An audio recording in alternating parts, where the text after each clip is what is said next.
Welcome to decrypters. Let's decode the markets. Analysis start करने से पहले आपको बताता चलूँ, वीडियो की डिस्क्रिप्शन में फ्री व्हाट्सएप ग्रुप का लिंक अवेलेबल है और वहाँ पे हम जो है फ़िलहाल सिर्फ अगर कोई अपडेट हो तो वही अभी शेयर कर रहे हैं। सिग्नल अगर आपने लेने हैं तो दो मेथड हैं, एक सब्सक्रिप्शन मेथड है और दूसरा मेथड ये है कि आप आईबी के थ्रू ज्वाइन करके आप सिग्नल्स अवेल कर सकते हैं। ठीक है, दो ग्रुप्स हैं, स्विंग सिग्नल और स्कैल्पिंग का एक अलग है। और साथ में जो है ऑब्वियसली जो बंदे पहले आ चुके हैं उनकी लिस्ट हमारे पास बन चुकी है। और लिस्ट के अंदर बेसिकली ऐसा है कि देखें, जो बंदा पहले आया है उसको पहले जो है कोर्स कराया जाएगा, बेसिक प्लस इंटरमीडिएट लेवल का कोर्स है, वो भी आईबी के अंदर आप आ जाएं तो उसमें आपको करा दिया जाएगा। ठीक है, लेकिन उसमें चक्कर असल में ये हो रहा है कि कुछ बंदे थोड़ा सा डबल क्रॉस करने की भी कोशिश करते हैं, तो उनके चेक के लिए हम ज़ाहिर बात है 1.5-2 महीने बाद और परफॉर्मेंस चेक करके सिर्फ उन्हीं बंदों को कराएंगे जो परफॉर्म करेंगे। परफॉर्म करने से मतलब ये है कि ग्रुप के सिग्नल्स फॉलो करेंगे और ग्रुप के रूल्स फॉलो करेंगे, क्योंकि हमें इस बात का पता है कि अगर जो बंदा भी ऐसा करेगा वो बेसिकली एक अच्छा प्रॉफिटेबल उसका वीक और दिन और इवन मंथ जो है वो आपका रहेगा। ठीक है, बहरहाल आज मंडे था और एज सच मार्केट ने कोई मूव नहीं दी। अगर ये डिक्सी से ही स्टार्ट करें, ये तकरीबन कल का ही डिक्सी पड़ा हुआ है और छोटे टाइम फ्रेम में अगर इसको देखा जाए तो वही रेंज जो है इसकी रही है। तो जब तक ये बारल रेंज के अंदर है, मुझे नहीं लगता कि कोई प्रॉपर मार्केट ने मूव देनी है।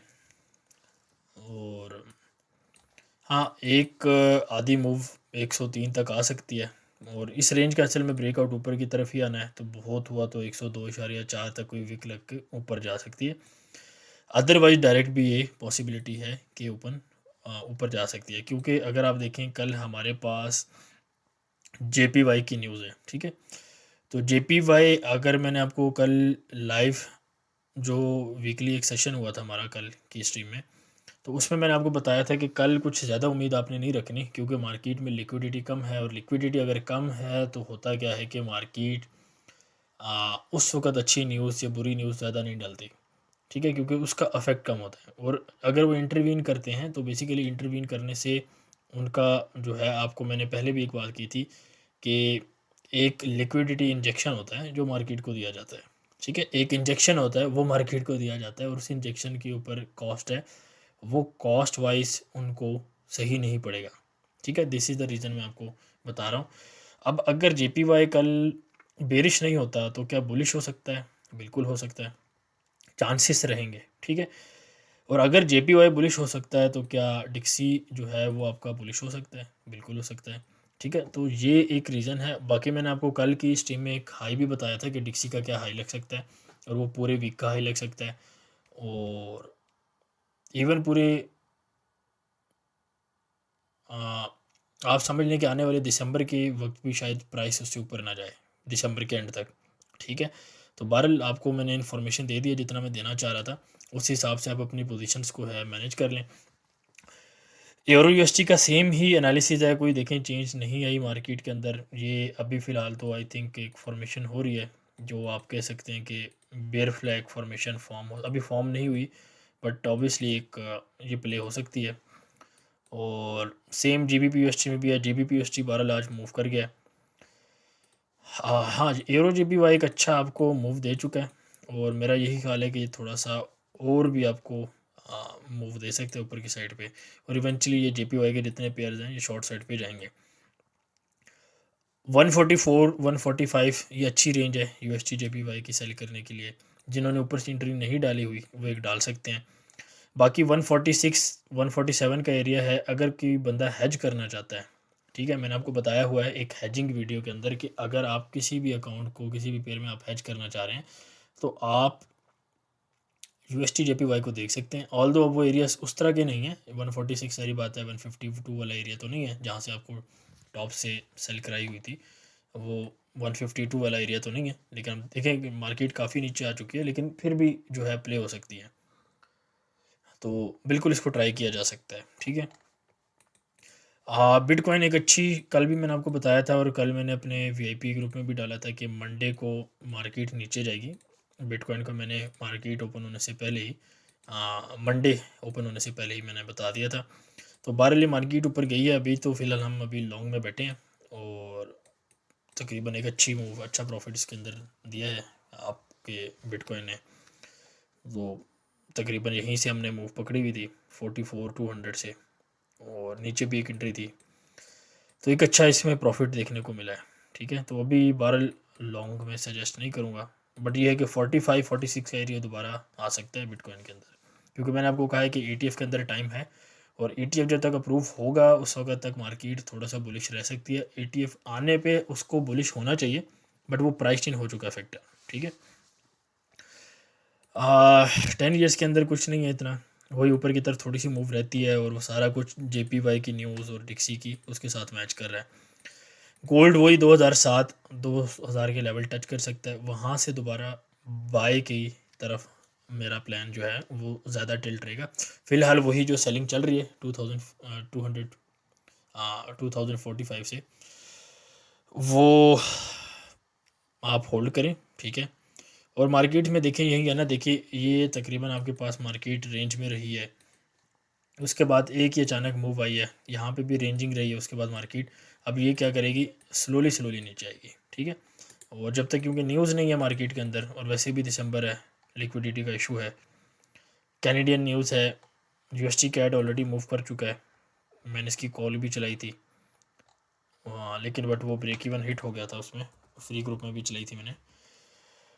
और ठीक है, ये स्टिल भी ऊपर जा सकता है, अगर ऊपर जाता है तो आप सेलिंग साइड पे 12 इसको देख सकते हैं, लेकिन फॉर्मेशन बने तब, क्योंकि ये ऑलरेडी बहुत ज़्यादा नीचे आ चुका है। सही है, वो काफ़ी ज़्यादा नीचे आ चुका है, तो नीचे और जाने का भी पोटेंशियल रखता है, ऊपर जाने का भी रखता है, 50-50 वाला सीन है इसमें। बट क्योंकि डिक्सी को हम नीचे देख रहे हैं, उस हिसाब से हम इसको थोड़ा सा नीचे वाली साइड पे ज़्यादा जो है वो देखेंगे। ऑयल ने एक अच्छा ब्रेकआउट दिया है, और ये बुल फ्लैग एक हमने बनाया हुआ था, जिसका ऑब्वियसली एक मैंने ये भी बताया था कि इसकी एक विक नीचे लग के फिर ऊपर जा सकती है, और ऑलमोस्ट वही हुआ है। विक थोड़ा सा बाद में आनी चाहिए थी, बट ठीक है, मंडे है, मैनिपुलेशन चलती है। मैनिपुलेशन भी आप इसको नहीं कहेंगे, ठीक है, मार्केट में तो 24 घंटे मैनिपुलेशन होती है, तो आप इस तरह नहीं कहेंगे कि जी मैनिपुलेशन होगी। बेसिकली ठीक है, सेटअप था एक, वो प्ले हुआ है। एक्सपेक्टेशन आप समझ लेना, बंदा जब उम्मीद करता है कि यार थोड़ा सा ऐसा होना चाहिए, तो अगर वैसी चीज़ें नहीं जाती तो कोई मसला नहीं है, मार्केट है। सही है, आप ये नहीं कह सकते कि जी मार्केट मैनिपुलेट हुई, मार्केट आपको दिखा रही थी ऑलरेडी कि यार मैं बुल फ्लैग बना रही हूँ, या स्मार्ट मनी के हिसाब से भी। और मैंने आपको याद होगा, मैंने आपको बताया भी था कि 15 के बाद हम थोड़ा सा रैली देखेंगे ऑयल के अंदर, काफ़ी दफ़ा मैं इसका जिक्र कर चुका हूँ। तो अब ऐसे है कि मार्केट अगर इस एरिया को रिटेस्ट करती है, तो आप इसको बाई की साइड पे देख सकते हो, और मार्केट इवन अब 80 तक और 85 तक भी जा सकती है। ठीक है, यहाँ पे मैं लिख देता हूँ, क्योंकि लोग जो है थोड़े से परेशान होंगे कि क्या बात कर दी है। 80-85 ही आपका TP है, लेकिन बाइंग आपने 72 से 71 के एरिया में देखनी है। ठीक है, और फॉर्मेशन बनने के बाद, ठीक है, ये अभी प्लान है, अगर फॉर्मेशन बनती है प्रॉपर, आपको सेटअप और कन्फर्मेशन मिलती है, तो आप बिल्कुल कर सकते हैं। ऑब्वियसली अगर आपको प्रॉपर सिग्नल चाहिए, एसएल शसल सारा कुछ चाहिए, तो IB का लिंक नीचे गिवन है, उसको आप ज्वाइन करके आ सकते हैं, सिंपल है। और अच्छा, कल हमारे पास एक न्यूज़ है ऑस्ट्रेलियन डॉलर की, मॉनेटरी पॉलिसी है उनकी।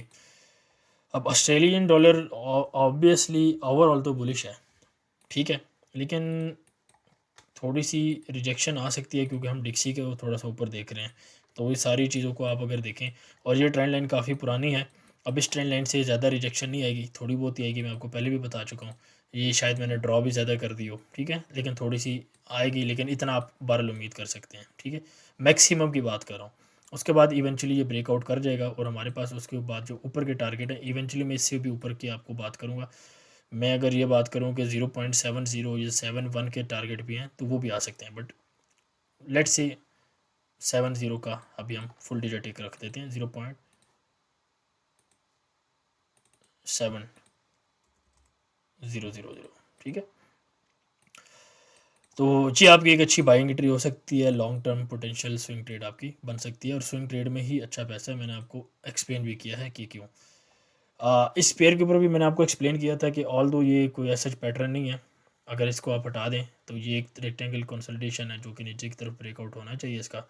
और ओवरऑल हम JPY के ऊपर बेरिश ही हैं। USD JPY की जो बात हो रही है वो इंट्राडे की ट्रेड है, यानी कि स्कैल्पिंग आप उसको ले सकते हैं। सिल्वर का काफ़ी लोग पूछ रहे हैं यार सिल्वर बहुत हुआ तो 23.5 23.2 इधर तक आ सकता है फ़िलहाल अभी तक के लिए, ठीक है।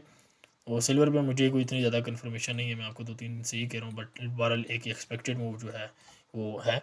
हाँ, कल एक सेटअप बन सकता है इसके अंदर, तो बाई की साइड पे देखेंगे, कल नहीं परसों बन सकता है, ठीक है।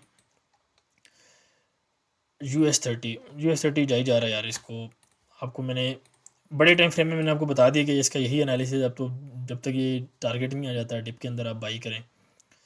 नेस्टैक S&P 500, अच्छा S&P 500 ये एरिया भी आपका क्रॉस कर गया, ठीक है। जहाँ से भी हमें कोई प्रॉपर कंफर्मेशन नहीं आई और ना इसकी कोई कॉल चली है। इवन इवन जो VIP ग्रुप है उसमें भी अभी तक जो कॉल्स चल रही हैं वो बाइंग साइड के ऊपर प्रॉपर चल रही है। उनको मैंने आज यही इंस्ट्रक्शन दी है कि यार जब तक बाय का टारगेट नहीं आ जाता तब तक आप बाय के अंदर ही रहें, ठीक है। बेसिकली नेस्डैक के अंदर हम ज़्यादा ट्रेड करते हैं, लेकिन S&P 500 पे ऑब्वियसली सेम ही चीज़ है। तो फ़िलहाल तो ऑल टाइम हाई की बात है यहाँ पे, अब इसके बाद ही हम सेल की बात करेंगे।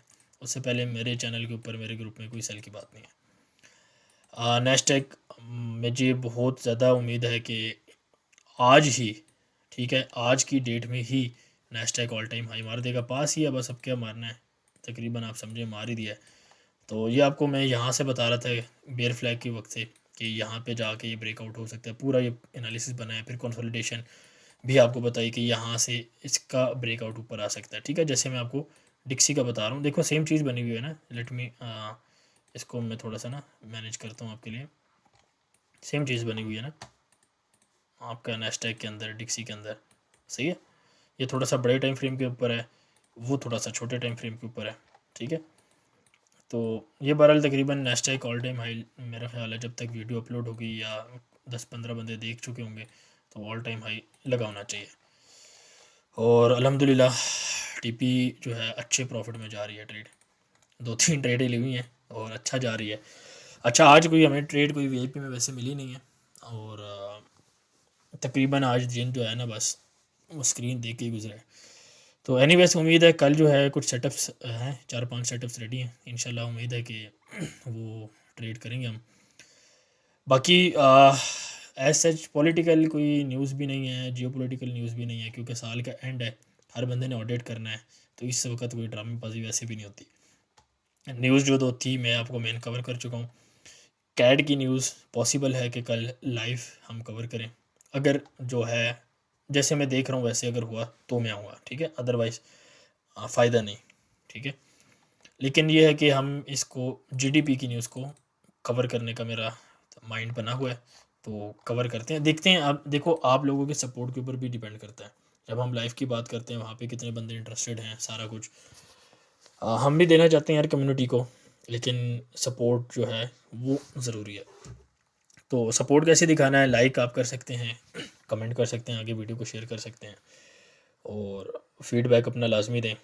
और अगेन सिग्नल्स अगर आपने लेने हैं तो IB के थ्रू आप ज्वाइन कर सकते हैं, अदरवाइज़ पेमेंट मेथड भी, अगर आप किसी दूसरे ग्रुप को प्रेफर करते हैं और आप कहते हैं यहाँ पे भी रहना है, तो पेमेंट मेथड भी अवेलेबल है। बाकी टेक केयर, अल्लाह हाफिज़। Decryptors. Join us for more.